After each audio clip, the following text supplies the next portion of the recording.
honourable member for Edmonton St. Albert.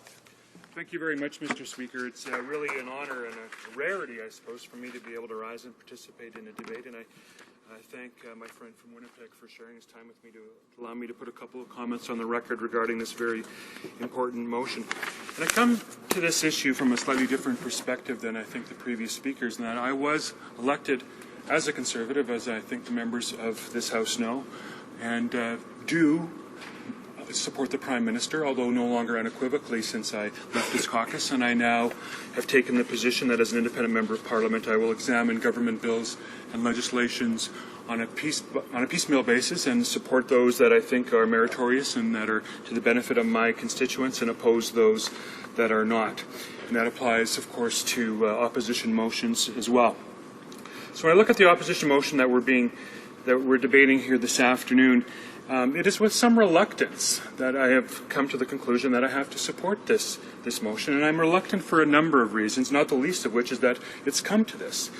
That the opposition, Liberal opposition, has to use one of its opposition days to raise a motion to compel the Prime Minister of Canada to appear before the Ethics and Access Committee to testify under oath as to what he did or did not know concerning what is consuming the Canadian public as the Wright Duffy scandal.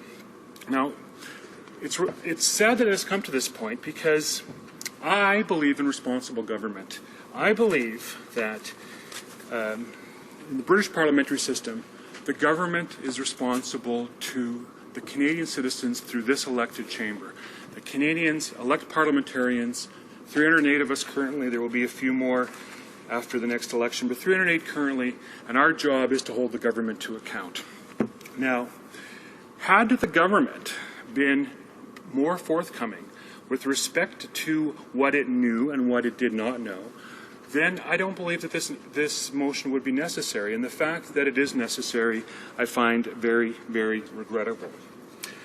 I, too, hear from hundreds of constituents on topics regarding virtually every aspect of government.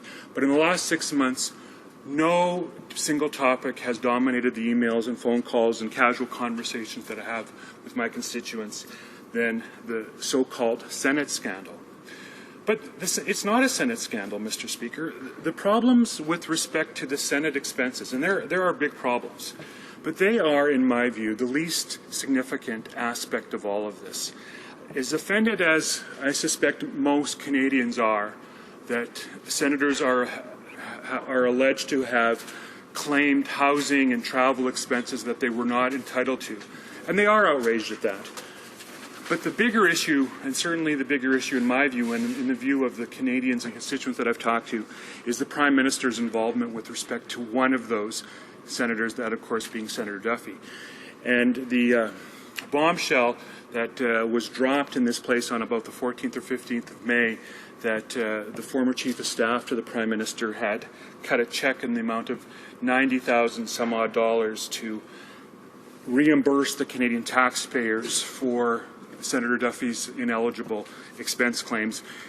And of course, that raised many questions, not the least of which was what was the quid pro quo? What did the Prime Minister's office and what did the Chief of Staff expect that senator to do in exchange for this very generous gift of $90,000? And of course, we've heard all sorts of allegations and suggestions. The senator himself has indicated in the other place that there was some massive conspiracy orchestrated by the Prime Minister's office to make that scandal go away, which was becoming a political scandal, and therefore I suspect salvage the reputation of the senator, who at one time was a very loyal and valued member of the Conservative caucus and the Conservative Party, especially on the fundraising circuit. But the issue is, and the problem that I have with all of this, from what I hear in the other place, and from what I hear in question period on a daily basis, is that none of this qualifies as evidence. There are many lawyers in this room, and we should be very concerned about what's happening in both of these chambers of Parliament. Everything is protected by privilege. None of it is under oath, and none of it is subject to cross-examination, yet very serious allegations have been made. It has been suggested that the Prime Minister's office and I say it's only a suggestion, that they may have breached the Criminal Code of Canada and the Parliament of Canada Act with respect to influencing a sitting legislator. That is a very, very serious charge that, if made out, could result in jail time for those who are convicted of it. On the other side of the equation, of course, 3 senators, their very office holds in the balance of a vote that I suspect is going to take place within the next 90 minutes. And they've been charged with some serious, well, not criminally charged, but they have been accused of being, let me say, creative with respect to their expense accounts. And again, there is all sorts of contrary evidence with respect to those suggestions. There appear to be more or less compliance with the audits that were undertaken, but the legislative committees that examined those audits came to different conclusions and made certain orders, and some of those orders have been complied with, and in the case of Senator Duffy, under some fairly unorthodox matters. But this is where I wish, quite frankly, in this House of Commons during question period, that Canadians and parliamentarians would get the answers that we deserve, quite frankly, because we believe in responsible government. We've had responsible government, Mr. Speaker, in this country since before we were a country. In 1848 in Nova Scotia, Joseph Howe, the then Premier of the then colony of Nova Scotia, was the first colony anywhere in the British North America, anywhere in colonial Britain, to achieve responsible government. A very simple concept, that the government, the cabinet, the executive is responsible to the democratically elected chamber. That's this place. So it's in this place that, all things working out as they should, that the Prime Minister ought to, in my view, answer the questions from the opposition, from the third party, from members of his own caucus, if they were so inclined to ask, with respect to what the Prime Minister knew, when he knew it. And I have consistently believed the Prime Minister. I've been very public about this, and I've been asked many times. And I've always indicated that I actually believe the Prime Minister's version of events, that he was kept in the dark regarding this highly, highly unusual and unorthodox and possibly illegal transaction between his former Chief of Staff and a sitting senator. But I'm not sure that that ends it.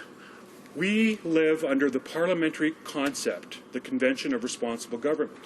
The Prime Minister is responsible for the operation of 2 departments of that government. One, the Prime Minister's office, and the other one is the Privy Council office. The Prime Minister is responsible to this democratically elected chamber for what goes on there. And I think, based on the dribs and drabs of information that we have received during question period, we know that there was some very, very unorthodox activities, possibly illegal activities, between the then Chief of Staff and 3 sitting senators. And it's incumbent upon the Prime Minister to answer not only for what he knew or didn't know, and he's been very clear of what he didn't know, but it's also incumbent upon the Prime Minister to answer for the operation of the department that bears his name. He is the PM in the Prime Minister's office. He's the PM in PMO. And to have such a systemic breakdown of a system where there were no checks and balances, even within the Prime Minister's office, that a rogue Chief of Staff and apparently several others, a few according to the Prime Minister, up to 11 or 12 according to some media reports, that type of systemic breakdown could occur where that number of individuals would be involved or at least had knowledge of an operation, but could somehow keep the Prime Minister unappraised of that. I think that's worthy of examination, and the Prime Minister ought to come forward and with some candor with respect to what goes on in his office. How can this type of activity go on without him knowing about it?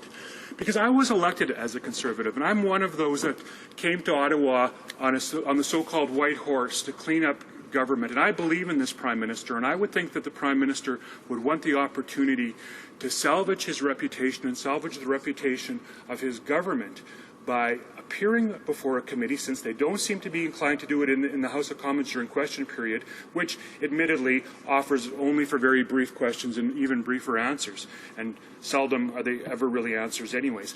But in an actual committee where persons have multiple rounds of questions and can follow up, that would be an opportunity for the government to come clean and for the Prime Minister to restore the integrity of its office. And I think it's important that the Prime Minister do so, because the integrity of the Prime Minister is fundamental to Canadians' belief in their government. Thank you, Mr. Speaker. Questions and comments? Questions et commentaires. L'honorable député de Marc-Aurèle. The member for Marc-Aurèle-Fortin. Thank you, Mr. Speaker. Clearly, this situation shows that when you're in power, some people will show up at our door and abuse the power they have. There is no political party which is safe from this kind of situation. The Duffys of this world are always going to knock on the door of those who are in power. And the question is how to deal with this type of situation. Clearly, the Liberals in the past, the Conservatives today, do not have the answer to that question. We aspire to be elected to positions of power, and we will know how to deal with that situation. In the face of potential corruption, being partisan is not the solution. The point is for some people to try to put the Prime Minister in an embarrassing situation and not to deal with corruption. So today, Conservatives are not trying to find a solution to corruption. All you're saying is let's embarrass the Prime Minister and let's hide our problems. No, your problems, their problems, and eventually our problems will be the same, Mr. Speaker. And as far as that is concerned, I would like to know how the Liberal Party will present a long-term solution to all of those solutions to end attempts at corruption. Thank you. Member for Edmonton St. Albert. Well, Mr. Speaker, I don't speak for the Liberal Party, so I can't answer that question, but I can comment on what he indicated earlier. How do we restore confidence, and the Canadians have confidence that the government of the day is responsible and is acting in an open and transparent method? And I don't have an easy answer to that question. I would think that in this chamber during the 45 minutes per day of question period, and question period has been almost exclusively consumed with this issue since we got back right after Thanksgiving. And in fact, the nation's business is really being put on the shelf as this chamber, especially during question period, is almost entirely consumed with this one issue. So I don't know what the perfect method is for the government to convince Canadians that they are open and transparent. Question period doesn't seem to be working, so that is why I'm supporting this motion to have the Prime Minister appear before a parliamentary committee. Thank you. Questions and comments? Questions et commentaires. The honourable member for York West. By recognizing my honourable colleague and the integrity that is all around him when he talks. He's talking from a position of someone who has had tremendous hurt and pain as a result of his political choices that he's made. And he stands here and fights on behalf of democracy and integrity in this chamber. The fact that the Liberal motion is asking for the Prime Minister to be honest with Canadians and with all of us in Parliament, to me, does not seem so difficult. It's just unfortunate that it's taken a motion from this House to possibly make that happen. And I realize that we're talking about integrity. I'd like to see if the honourable member has any questions or suggestions as to how else we might accomplish, at the end of the day, getting the Prime Minister to be honest with Canadians. The honourable member for Edmonton St. Albert, you have about a minute. Thank you, Mr. Speaker, and I thank you for the question. I think the Prime Minister and the Prime Minister's office, I'd be the last person that they would take any advice on this issue or any other. But if I were so fortunate, as some members know, before I served in this place, I also had the honour of serving in the Alberta Legislature, and in that capacity I served under former, now deceased Premier Ralph Klein.